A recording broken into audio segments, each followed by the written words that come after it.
हामी क्रिस्चियन चाहिँ नि बाँच्नुको लागि होइन, हामी क्रिस्चियन चाहिँ प्रत्येक दिन मर्नुको लागि भएको हो। बाँच्नुको लागि हो भने संसारमा दामी छ, बाँच्नुको लागि हो भने जोत्दाम बाँचिहाल्छ, ढाँट्दाम बाँचिहाल्छ। तर म सत्य क्रिस्चियन भएको चाहिँ प्रत्येक दिन मर्नुको लागि हो। घमण्डमा मर्नु, आरिसमा मर्नु, इगोमा मर्नु, पापमा मर्नु, अधर्ममा मर्नु, अनि ख्रिस्ट यीशु जस्तै भइकन जिउनुको लागि म क्रिस्चियन भएको हो। बाँच्नुको लागि हो भने संसारमा चट्टु खेल्दा पनि भइहाल्छ, संसारमा जोत्दा पनि भइहाल्छ। जिउ जोगाउनु भन्छ नि, जिउ जोगा भन्छ नि। संसारमा नि जिउ जोगाउनुको लागि जे गर्दा पनि हुन्छ, सोड्दा पनि भयो, ढाँट्दा पनि भयो, जोत्दा पनि भयो, जे गर्दा पनि भयो जिउ जोगाउनुको लागि। तर म क्रिस्चियन भएको, हामी क्रिस्चियन भएको चाहिँ जिउ जोगाउनुको लागि होइन। यीशुले जिउ जोगाएको भए, यीशुले जिउ जोगाएको भए के हुन्थ्यो भन्छ?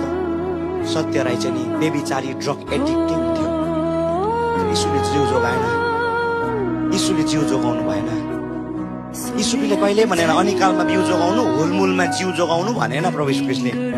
प्रभु यीशु ख्रीष्टले नाङ्गै हुँदा पनि भन्यो, यिनीहरूले के गर्दैछ यिनीहरूलाई याद छैन, यिनीहरूलाई क्षमा दिनुहोस्। हामी यीशु ख्रीष्टलाई विश्वास गरेको चाहिँ मर्नको लागि, प्रत्येक दिन मर्नको लागि, प्रत्येक दिन मर्नको